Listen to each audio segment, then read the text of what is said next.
¿Qué tal, amigos? Seguimos aquí en Panorama, en esta parte que llamaríamos panorama electoral, porque en pocas horas tenemos todos que ir a las urnas y votar. ¿Votar por quién? ¿Votar por qué? Estas elecciones, como los dije en el programas pasados, hay una batalla campal en el área de East Boston. Muchos que nos están viendo acá, más de 23 ciudades en Massachusetts, algunos no muy familiarizados con Boston, hoy nos concentraremos un poco para familiarizarlos. Y a los que viven en East Boston también para que entendamos bien la importancia de estas elecciones. Y para eso tenemos a un invitado, uno de los candidatos, el único que habla español, la razón principal por la cual lo tenemos acá con nosotros. Camilo Hernández. Camilo, muchísimas gracias por acompañarme el día de hoy. A ti un placer, muchas gracias, y a todos los televidentes. Es histórica la fecha, 3 de marzo, martes, desde bien tempranito, elegir a un representante de Estado. ¿Por qué no comenzamos con la descripción de ese cargo que va a ser elegido en las próximas horas? Representante de Estado, bien conocido para nosotros como diputado, es la persona que toma las ideas, inquietudes y sugerencias de la gente y las lleva a la Cámara de Representantes en la gobernación para definir estatutos y propuestas de ley para, eso así, organizar el presupuesto del cual el territorio va a representar.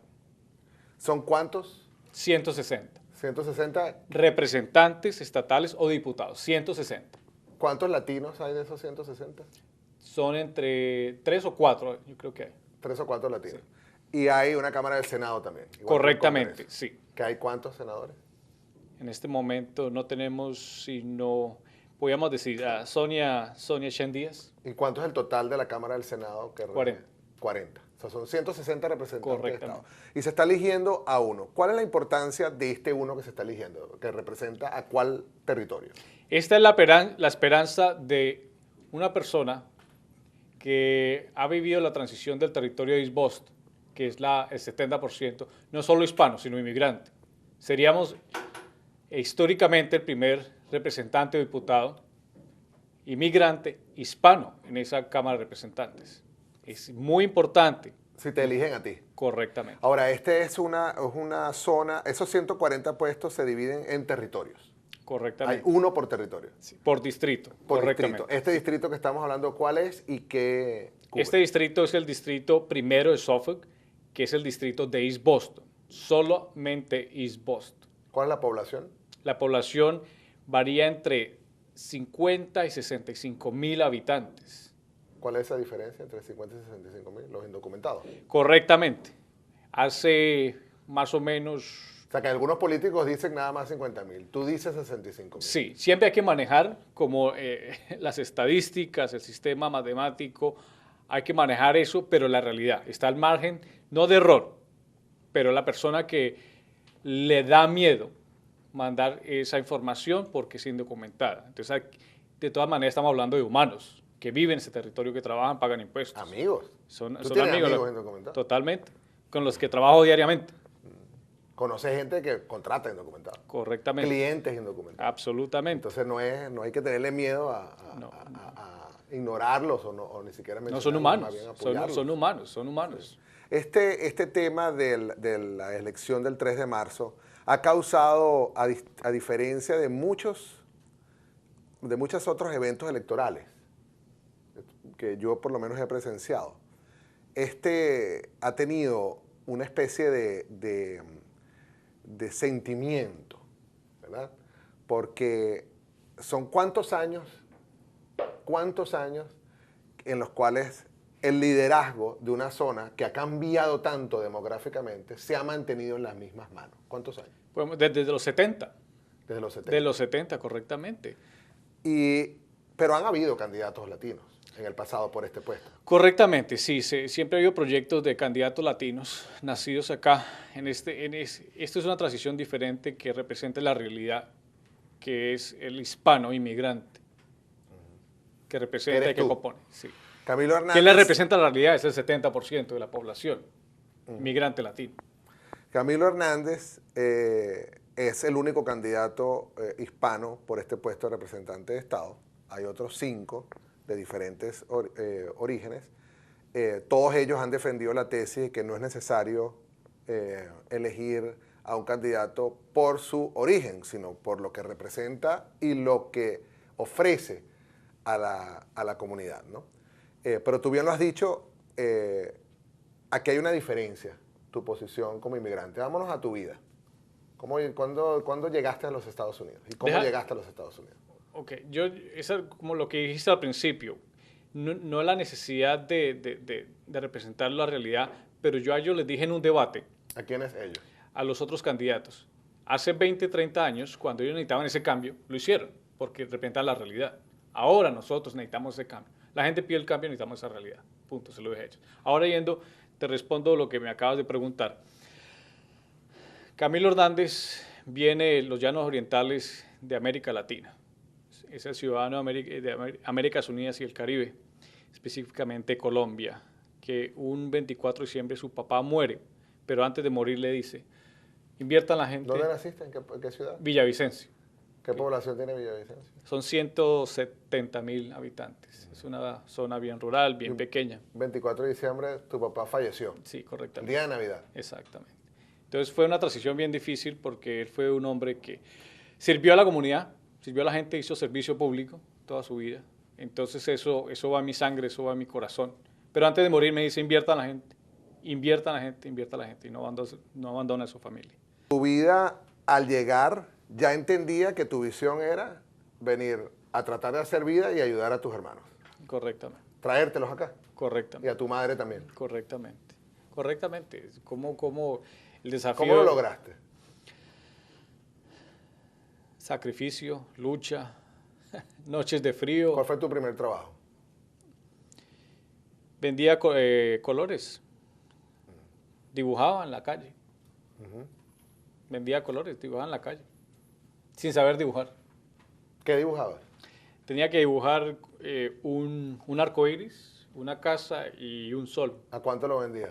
Vendía yo los colores mágicos, Magic Pens, me acuerdo. Y si ganas estas elecciones, guarda esos dibujos para que los vendas Sí, después sí. para... Me tocó hacer eso. Repartí volantes también, promoviendo una pizzería. ¿En dónde? Eso lo empecé yo en Kendall, MIT, Coral Gables, La Pequeña Habana, en Florida. Okay. ¿A dónde llegaste primero? ¿A Florida? A Florida, correctamente. Okay. ¿Qué te hizo subir al frío? Necesitaba el desafío, siempre me gustó estudiar. Algo que me inculcó la familia, me decía, a usted le pueden quitar lo que sea, cualquier cosa, pero la educación no. Y mire que es la verdad, yo era el único con bicicleta en Miami, de aquí para allá, y fui a comprar una botella de leche y un pan, y salí de la tienda, se me habían llevado la bicicleta. Entonces vi la realidad que digo que necesito yo establecerme como persona, como humano, quiero aprender los desafíos de la vida, quiero aprender el inglés. Entonces surge la posibilidad de venirme para Boston.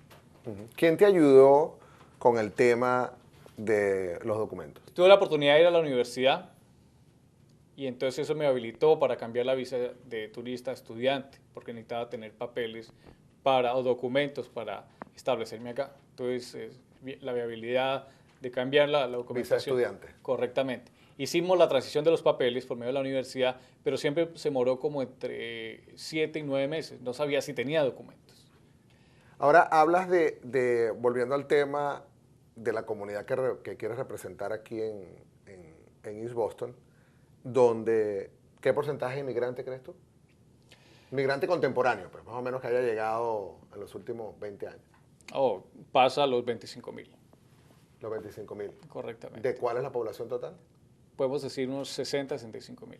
Wow. O sea, casi la mitad sí, de los ciudadanos tuvieron que vivir lo que tú viviste. Exacto. Correcto. Y muchos de otra manera más salvaje, diría yo, ¿no? Totalmente. Porque mucha gente tiene la experiencia de llegar acá sin ningún tipo, por el desierto, por distintos medios de transporte, sin ninguna asesoría y muchas veces sin educación, y lo logran. Correctamente. Un trabajo aún más arduo. Sí. Pero por lo menos ellos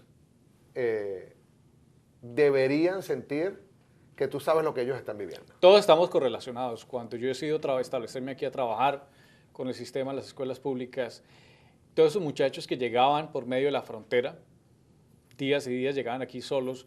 Yo era el profesor de la escuela intermedia para ellos. Entonces, por 4 años trabajé con ellos y vi el sufrimiento, vi esos ojos, vi ese llanto y esa desolación que tenían ellos. Entonces, crear esa esperanza, ese apoyo para ellos fue algo interesante. Entonces, aún más nos decidimos trabajar por medio de cómo apoyar la realidad. Nosotros, nuestra gente, ese indocumentado que necesita ese apoyo, esa juventud. Ahora, cuando hablamos de una inmigración contemporánea, de hace 20 años para acá, también sabemos que los adultos y las generaciones anteriores le tienen rabia, frustración y decepción de los políticos, ¿verdad?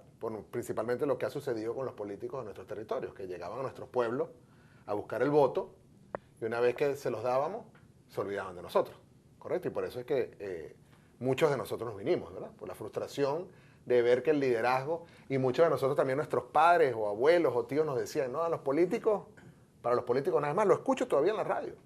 Lo escucho en la radio aquí en Boston, no crean en los políticos, que los políticos lo único que quieren son votos y no sirven, o no funcionan, o son mentirosos, o son corruptos, o son ladrones, o son vagos, etcétera, ¿no? Esa es la visión de los políticos y creo que se podría conectar con la poco ánimo electoral. Eso es cierto porque muchos años aparecen las campañas publicitarias, aparecen las campañas políticas, entonces busquemos una persona de color, una persona que tenga acento, venga aquí para la foto, pero después de la foto lo echamos, pase para atrás, no lo quiero escuchar.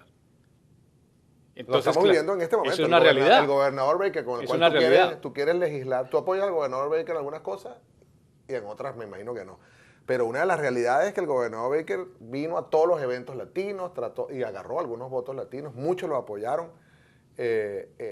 Bueno, cantidad de gente le hizo fundraising para levantar dinero, etc. Nada más 2 latinos ha designado en puestos claves de 105 puestos. Vamos a poner presión, tenemos que poner presión. Esto es una lucha, somos bastantes, esto es humano, esto son familias, esto es corazón, no solo eso. ¿Quieren dinero? ¿Los impuestos no cuentan? Claro que sí. Ese dinero no se puede seguir guardando bajo el colchón. No, señor gobernador, no más. Claro que sí. Habilítenos, vamos a trabajar. Necesitamos parques, necesitamos avenidas, necesitamos seguridad. Ese dinero hay que circularlo y se hace por medio, trabajando con los indocumentados, con nuestra gente, con los humanos, dándoles acceso a licencias de conducción, a vehículos, la industria automotriz, la industria bancaria, bancos. Los bancos necesitan reinvertir nosotros en nuestra estructura. La industria educacional, la escolástica. Muchachos necesitan acceso, el acceso a las universidades. ¿Cómo le vamos a negar a nuestra juventud que se eduque? No, señor gobernador. Ya regresamos con más de Panorama.